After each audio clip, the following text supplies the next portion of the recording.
Saat itu, 4 anggota TNI Angkatan Darat tertembak. Bentrokan ini yang menyedihkan, dipicu urusan perut. Penjelasan resmi pemerintah menyebutkan tragedi Batam tak lepas dari persoalan kesejahteraan prajurit.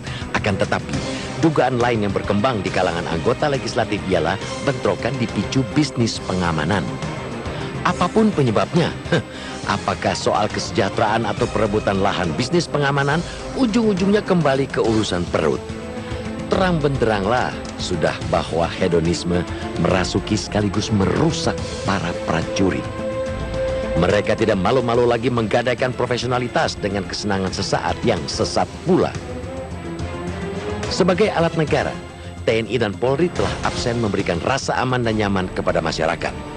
Lebih memalukan lagi, senjata dan peluru yang dibeli dari hasil memeras keringat rakyat lewat pajak justru dipakai untuk saling menembak di antara anggota dua institusi tersebut. Desingan peluru itu telah menimbulkan rasa takut dan trauma yang mendalam di kalangan masyarakat sipil.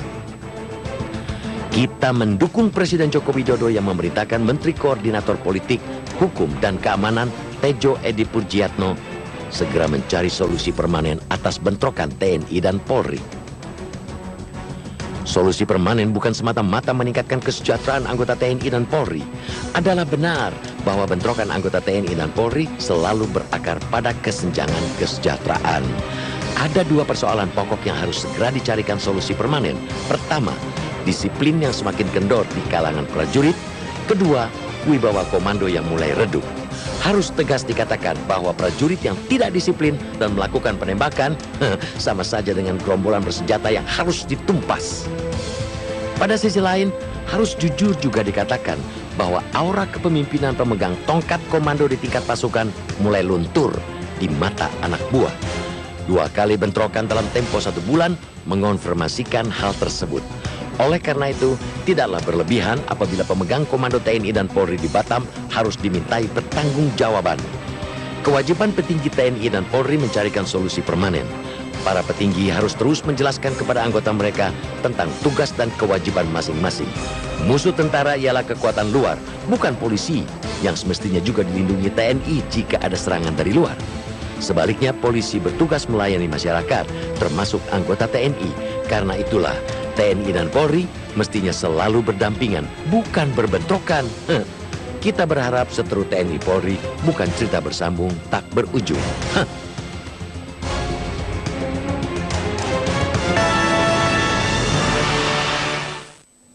Ya, itu tadi cerita bersambung seteru TNI Polri, topik yang akan kami bedah hari ini. Kami terus mengundang Anda pemirsa untuk bergabung di nomor telepon 02158322 atau SMS di 0811140772. Ya, langsung kita akan membahas topik pagi ini, cerita bersambung seteru TNI Polri. Bang Gaudens, ini kalau kita lihat ya, ada 2 peristiwa yang terjadi dalam kurun kurang dari 1 bulan, belum lama itu terjadi. Nah, ini kalau kita melihat judul editorial cerita bersambung seteru TNI Polri, akankah setelah ini masih ada sambungannya lagi atau bisa kita buat ending ceritanya nih? Ya, kalau kita mencatat misalnya berdasarkan catatan Pusat Studi Politik dan Keamanan Universitas Padjadjaran Bandung misalnya, pada tahun 2014 ini ada sekitar 8 kasus ya bentrokan antara TNI dan Polri, ditambah 2 di Batam ya. Nah, kalau diambil tentang waktu yang agak lama dari tahun 99 sampai 2014, artinya sejak TNI berpisah dari polisi, ada sekitar 200 kasus bentrokan TNI dan Polri yang mengakibatkan 20 orang tewas. Itu menunjukkan bahwa bentrokan TNI dan Polri itu memang seperti cerita bersambung sejak dia berpisah sampai sekarang. Nah, pertanyaan tadi apakah bisa ada endingnya atau tidak? Tentu ini kembali lagi apakah ada niat baik dari kepolisian dan TNI untuk mematuhi perintah Presiden Jokowi untuk mencarikan solusi permanen. Nah, solusi permanen seperti apa yang harus diterapkan untuk menghentikan pertikaian antara TNI dan polisi? Kalau kita lihat misalnya sebab-sebab dari bentrokan tersebut sebetulnya hal-hal yang sepele ya. Misalnya TNI itu menganggap dirinya tetap sebagai kakak sulung, karena dulu ketika TNI dan polisi itu bersatu di bawah satu komando, dulu namanya itu Panglima ABRI, di bawah satu komando Panglima ABRI, memang tidak terjadi bentrokan. Tetapi di dalam perlakuan, polisi itu sepertinya anak bungsu gitu, adik bungsu, TNI itu kakak sulung, di mana ada kewajiban, semacam ada kewajiban itu polisi tunduk kepada tentara itu dulu. Nah, ketika dia berpisah lewat TAP MPR tahun 2000, di situ terjadi misalnya tidak ada lagi rasa saling menghormati. Polisi menganggap loh, posisinya udah sama misalnya, seperti itu. Pada sisi lain yang juga menimbulkan kecemburuan misalnya, fakta memperlihatkan pada level yang sama anggota TNI dan Polri yang pada level yang sama kelihatannya anggota polisi itu jauh lebih makmur daripada anggota TNI, padahal pangkat sama. Nah, mengapa seperti itu? Penyebabnya itu kira-kira anggota kepolisian itu lebih mudah mendapatkan akses kepada pusat-pusat ekonomi. Karena itu dalam kasus Batam misalnya kini berkembang selain masalah kesejahteraan juga masalah bisnis pengamanan di daerah sana. Apakah pengamanan itu di tempat hiburan, apakah pengamanan itu dalam hal BBM ilegal misalnya. Nah, hal-hal seperti ini yang harus diungkap. Kalau tidak ada kemauan untuk mengungkap secara transparan penyebab bentrokan TNI dan polisi, selama itu pula bentrokan TNI dan polisi akan menjadi cerita bersambung terus-menerus. Oke, baik. Nah, kalau mendengar dari pernyataan resmi pemerintah bahwa apa yang terjadi di Batam kemarin, Bang Gaudens, ini mengenai kesejahteraan prajurit. Sempat ada yang beredar juga tadi seperti yang dikatakan Bang Gaudens bahwa masalah perebutan bisnis pengamanan. Tapi dirangkum ini, kita merangkum ini semua ujung-ujungnya balik lagi ke masalah perut gitu. Apakah semata-mata karena masalah perut lalu kekuatan dari dua lembaga yang harusnya mengamankan negara ini bisa dikorbankan begitu saja? Ya, kalau misalnya hanya masalah perut ya, kalau kita lihat misalnya dalam sejarah TNI dan Polri ini, mereka dulu berperang melawan musuh itu pakai bambu runcing kok. Tidak pernah berpikir tentang perut. Karena itu di dalam editorial dibuka dengan bagaimana hedonis itu merasuki seluruh lapisan masyarakat termasuk TNI dan Polri. Nah, kita takut ketika kesenangan materi itu menjadi tujuan, bukan lagi ideologi bagaimana mempersatukan bangsa yang menjadi tujuan. Nah, ketika materi itu menjadi tujuan, kita khawatir anak-anak muda yang menjadi anggota polisi maupun tentara pada akhirnya lebih senang menenteng gadget daripada memanggul senjata misalnya. Nah, hal-hal seperti ini, hedonisme yang merasuki seluruh lapisan masyarakat, apalagi melihat misalnya di tengah masyarakat sekarang ini secara sosiologis misalnya, bagaimana para elit itu memamerkan kemewahan hidup, di mana-mana itu dipamerkan, seperti di DPR misalnya, di gedung DPR itu dikatakan sebagai showroom mobil-mobil mewah misalnya. Karena apa? Karena anggotanya itu lebih senang dengan mobil-mobil mewah gitu kan. Nah, ketika kemewahan itu menjadi tujuan hidup, pada saat itulah profesionalitas TNI dan Polri itu tergerus. Apa sih profesionalitas TNI dan Polri itu? Salah satu ciri khas profesionalitas TNI dan Polri itu, mereka bergerak hanya di bawah komando. Kalau tidak ada komando, mereka tidak akan bergerak. Itu yang pertama. Itu berarti dalam kasus Batam misalnya, telah terjadi pelanggaran disiplin yang sangat berat. Atau pembangkangan atau insubordinasi di Batam. Mestinya, terhadap pelanggaran disiplin yang begitu berat, harus dijatuhkan hukuman yang begitu berat pula. Pada sisi lain, ini yang harus diperhatikan dan dipertimbangkan.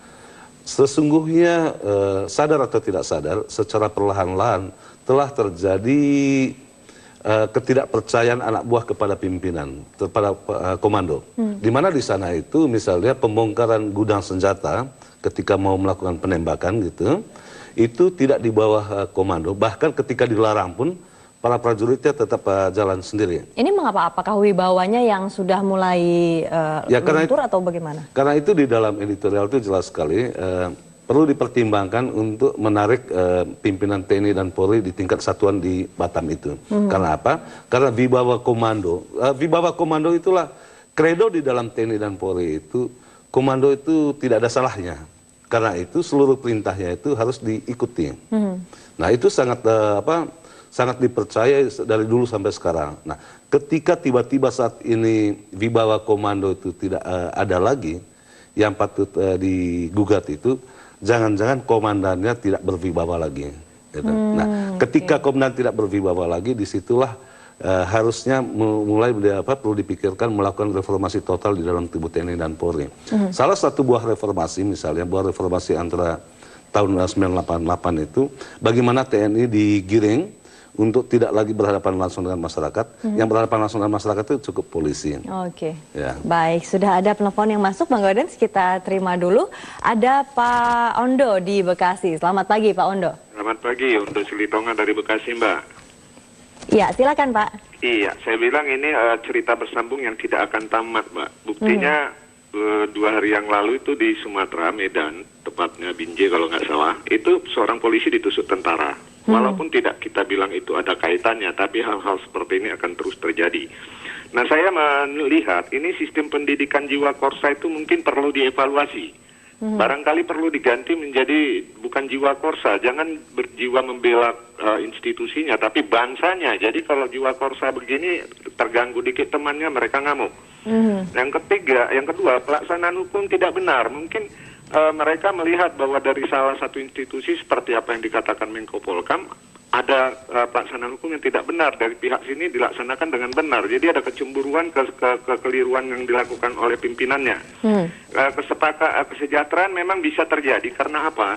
Karena kenapa tentara di Batam itu, TNI itu menjaga keamanan di sana? Keamanan dari siapa? Apakah keamanan dari penjahat? Bukan, keamanan dari polisi gitu loh.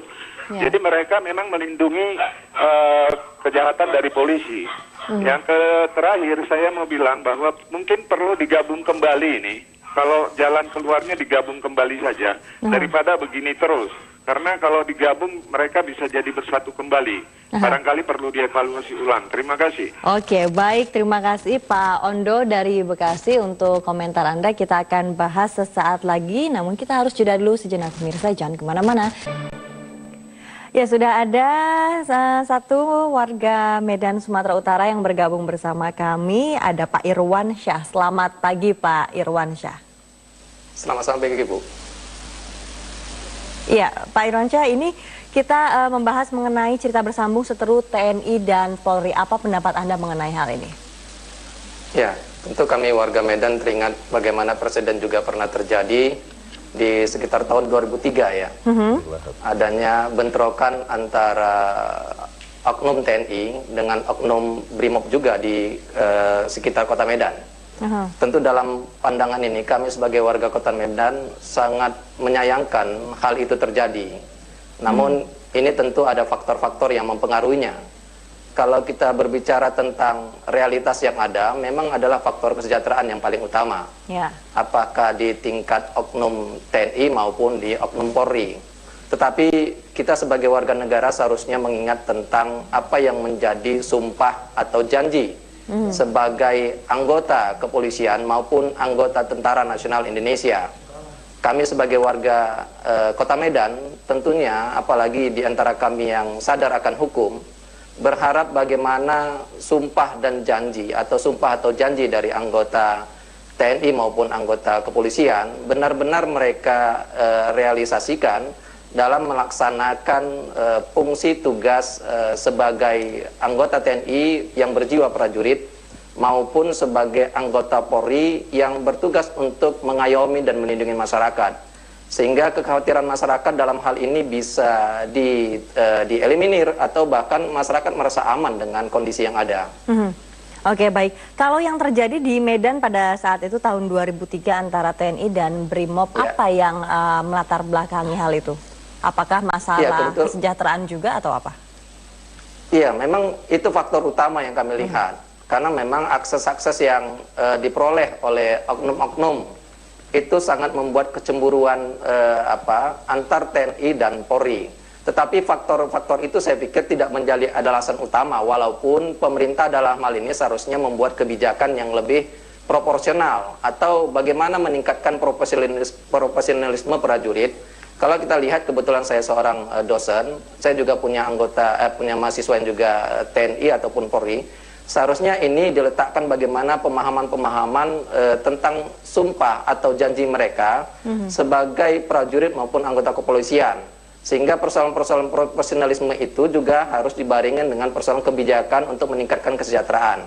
Saya pikir ini, tapi dalam hal lain, ada hal yang utama juga di angkatan ini, apakah itu di kepolisian maupun di TNI sebagai prajurit, adalah persoalan bagaimana komandan ya ingat dengan sumpah perwiranya. Tentu dalam konteks seperti ini seharusnya pimpinan atau komandan dalam kesatuan itu mampu menjadi pengayom atau menjadi teladan bagi anggota kepolisian maupun prajuritnya. Bahkan dia seharusnya bisa memperhatikan faktor-faktor apa yang menjadi keluh kesah dari prajuritnya, sehingga persuasif-persuasif yang bisa dilakukan untuk mencarikan solusi itu bisa menjadi alternatif untuk mengeliminir persoalan-persoalan emosional yang ada di oknum TNI maupun kepolisian. Oke, baik. Pak Irwansyah, terima kasih sudah bergabung bersama kami menyampaikan pendapat Anda. Terima kasih, selamat pagi. Anda kembali di Bedah Editorial Media Indonesia. Kembali kita akan membahas tadi apa yang disampaikan oleh penelpon dan juga warga Medan, Sumatera Utara. Bang Gaudens, tadi disampaikan oleh Pak Ondo dari Bekasi, mungkin ide untuk digabungkan kembali antara TNI dan Polri bisa menjadi sebuah pilihan. Apakah ini dirasa cukup memungkinkan ketika dulu pernah disatukan, dipisah, sekarang apakah baik dikembalikan lagi bersatu? Ya, agak susah untuk menyatukan polisi dan tentara ya. Kurikulum mereka saja pasti berbeda. Tentara itu diajarkan untuk membunuh, karena itu dia berperang. Sementara polisi diajarkan untuk berhadapan dengan rakyat. Ketika Orde Baru di bawah satu atap, polisi dan tentara itu di bawah satu atap, tentara yang berhadapan dengan demonstran misalnya, yang dipakai itu adalah ilmu perang, bukan ilmu bagaimana melayani masyarakat. Nah, itu bedanya. Karena itu, salah satu tuntutan reformasi 98 itu adalah memisahkan TNI dan Polri, bagaimana menggiring TNI itu kembali ke barak, tidak lagi mengatasi keamanan di dalam negeri, cukup berhadapan dengan musuh-musuh dari luar negeri.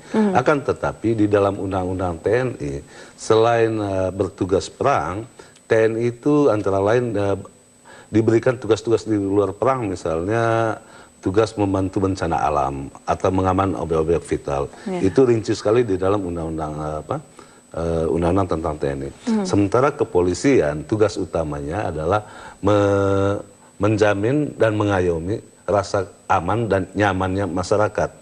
Tentu aman dan nyaman masyarakat itu juga aman dan nyamannya anggota TNI. Begitu juga TNI yang berhadapan dengan musuh dari luar, tentu dia untuk menjamin juga masyarakat dan anggota polisi di dalamnya. Karena itu editorial hari ini dengan tegas mengatakan, mestinya polisi dan tentara itu selalu berjalan berdampingan, tidak harus bertikai. Nah, untuk mengatasi pertikaian-pertikaian itu kan tadi seperti dikatakan di awal, pertikaian itu hanya persoalan sederhana, bagaimana menguasai sumber-sumber bisnis pengamanan atau bagaimana menjangkau pusat-pusat perekonomian. Nah, mestinya hal seperti ini harus cukup sudah TNI dan polisi membackingi kegiatan-kegiatan ilegal misalnya. Cukup sudah TNI dan polisi mengkapling kegiatan kehidupan malam misalnya. Harus kembali kepada jati diri sebagai polisi dan tentara profesional yang jiwa dan raganya itu didedikasikan sepenuhnya untuk kepentingan nusa dan bangsa. Bukan lagi untuk kesenangan. Jadi hedonisme yang sekarang merasuki TNI dan Polri ini menjadi tantangan. Apakah pimpinan TNI dan Polri mampu mengkanalisasi anak-anak muda di prajurit TNI dan Polri? Rata-rata itu usia-usia muda. Kalau teman-temannya di luar itu mainnya gadget, itu masuknya di jejaring sosial. Jangan sampai anak-anak muda di TNI dan polisi itu lebih senang selfie atau lebih senang membuat status daripada latih menembak atau latih menentang senjata misalnya. Ini persoalan serius ketika seluruh warga negara ini dilandai oleh hedonisme. Oke, baik. Tadi disampaikan juga oleh Pak Irwansyah bahwa harus mengingat kembali sumpah dan janji anggota TNI dan Polri dalam menjalankan tugasnya, seperti tadi dikatakan juga. Nah, lalu kemudian apakah bisa dengan ide tadi misalnya menggabungkan walaupun berbeda kurikulumnya, tetapi mereka bisa berjalan berdampingan dengan tugas yang berbeda-beda, tetapi dengan satu komando supaya tidak ada lagi gesekan-gesekan di antara kedua institusi ini. Ya, di dalam praktek misalnya sudah ada kepres misalnya ketika keamanan untuk sebuah daerah, kepala daerah itu bisa memanggil tentara untuk bersama polisi mengatasi keamanan di sebuah daerah. Tetapi itu di bawah BKO atau di bawah kendalinya kepolisian. Jadi di dalam praktek antara secara institusi, tentara membantu polisi sudah sering terjadi. Bahkan mengejar separatis di Papua misalnya. Brimob dan TNI itu sama-sama kok. Cuman ketika berhadapan, ini kan seperti di Batam ini, hanya persoalan saling melirik. Ada uniform tentara, sehingga di sana baku tembak. Nah, hal-hal seperti ini itu berarti apa? Sudah ada perasaan tidak senang sebelumnya. Nah, perasaan seperti inilah yang mestinya harus dikikis, kembali kepada sumpah prajurit, bagaimana mengabdikan seluruh jiwa dan raganya untuk kepentingan bangsa dan negara, bukan untuk membackingi kegiatan-kegiatan ilegal yang bahkan melawan hukum. Polisi itu kan hakikatnya itu menegakkan hukum. Ketika ada oknum polisi juga yang membackingi kegiatan-kegiatan yang melawan hukum, pada hakikatnya polisi itu tidak lagi menegakkan hukum. Nah, hal-hal seperti inilah yang harus dikikis. Apalagi ada anggapan di masyarakat pada level yang sama polisi tetap lebih sejahtera daripada tentara. Mestinya hal-hal seperti ini kan harus dikikis. Nah, ada sejumlah penelitian misalnya tentara dan polisi itu baru hidup sejahtera itu kalau per bulan itu dapat gaji sekitar 8,5 juta. Saat ini memang kesejahteraan tentara itu belum sampai sebesar itu. Karena itu negara sudah berjanji nih. Kemarin itu ketika Pak Jokowi dengan Menko Polkam sudah berbicara bagaimana mengupayakan untuk meningkatkan kesejahteraan rakyat. Tentu lagi-lagi ya apakah APBN itu bisa menyiapkan dana yang cukup untuk tentara dan polisi atau tidak? Ya, oke, baik. Dan ketika Bang Gaudens, TNI punya komandonya sendiri, begitu pula dengan Polri, dan masing-masing mempunyai ego yang sangat kuat di antara keduanya. Siapa di atas mereka yang bisa mengingatkan? Seperti tadi ada kejadian-kejadian yang mengamankan bisnis-bisnis ilegal, harusnya menegakkan hukum tetapi malah dilindungi. Di atas mereka siapa kalau bukan di dalam institusi mereka lagi yang sudah tidak bisa mengingatkan, kemudian siapa yang mengingatkan? Ya, menurut Undang-Undang Dasar itu pemerintahan itu yang bertanggung jawab itu adalah presiden. Di bawah presiden itu ada menteri-menteri, di bawahnya itu ada kepala panglima dan ada kapolri. Nah, di tingkat pimpinan antara TNI dan Polri itu mereka bersenda gurau biasa saja, jalan bersama. Bahkan anehnya kalau ada kejadian tentara dan polisi itu berkelahi di suatu tempat, para pimpinannya itu berangkul tangan, mengadakan kegiatan bersama-sama. Itu semua harus dikatakan, itu semua itu tindakan reaktif. Yang mestinya dilakukan itu bagaimana yang disebut solusi permanen tadi, bagaimana supaya TNI dan Polri itu tidak lagi bentrok. Nah, sumber-sumber bentrok ini yang harus diatasi, harus diminimalkan. Salah satu sebab yang tadi disebutkan itu sumber bentroknya itu adalah akses kepada penguasaan bisnis keamanan ilegal itu. Nah, kalau para komando, pemegang komando itu misalnya membasmi seluruh atau menindak seluruh anak buahnya yang membackingi bisnis-bisnis ilegal, tentu tidak akan terjadi lagi bentrokan TNI dan Polri. Atau dengan kata lain, jangan sampai ada persepsi yang berkembang di dalam masyarakat bahwa mereka anggota TNI dan polisi ini menguasai bisnis-bisnis ilegal itu untuk memberikan setoran kepada atasannya. Nah, supaya tidak ada persepsi tafsiran dari masyarakat itu bahwa para komandan ini menerima upeti dari anak buahnya, karena itu harus ditindak tegas. Nah, masyarakat sekarang menunggu apakah TNI dan polisi ini serius untuk menyelesaikan kasus Batam misalnya. Salah satu indikator penyelesaiannya permanen di Batam itu, seluruh bisnis-bisnis ilegal yang dikuasai oleh oknum tentara dan polisi itu harus diakhiri. Oke. Karena tampaknya selama ini tidak pernah terungkap juga adanya setoran-setoran semacam itu yang ilegal ke oknum-oknum tertentu, baik itu TNI maupun Polri. Jadi bagaimana itu bisa diusut kalau begitu? Ya, Mungkin bahkan ditutup atau dilindungi. Bisnis ilegal itu seperti angin, seperti angin. Dia hanya bisa dirasakan, tidak bisa dilihat. Tidak bisa dilihat. Hanya lihat akibatnya bisa dilihat, misalnya daun pohon itu bergoyang, tetapi angin itu tidak pernah bisa dilihat, hanya bisa dirasakan. Itulah bisnis ilegal. Kalau bisnis yang terang-terangan pasti kelihatan. Oke, baik, kita tunggu nanti ya bagaimana penyelesaian kasusnya dan juga tentunya ditemukan solusi permanen ya, agar solusi permanen itu agar ini tidak menjadi cerita bersambung lagi, tetapi sudah ada endingnya, sudah tamat. Oke, terima kasih Bang Gaudens. Terima kasih Bang Gaudens sudah hadir di Editorial Media Indonesia, dan pemirsa itu tadi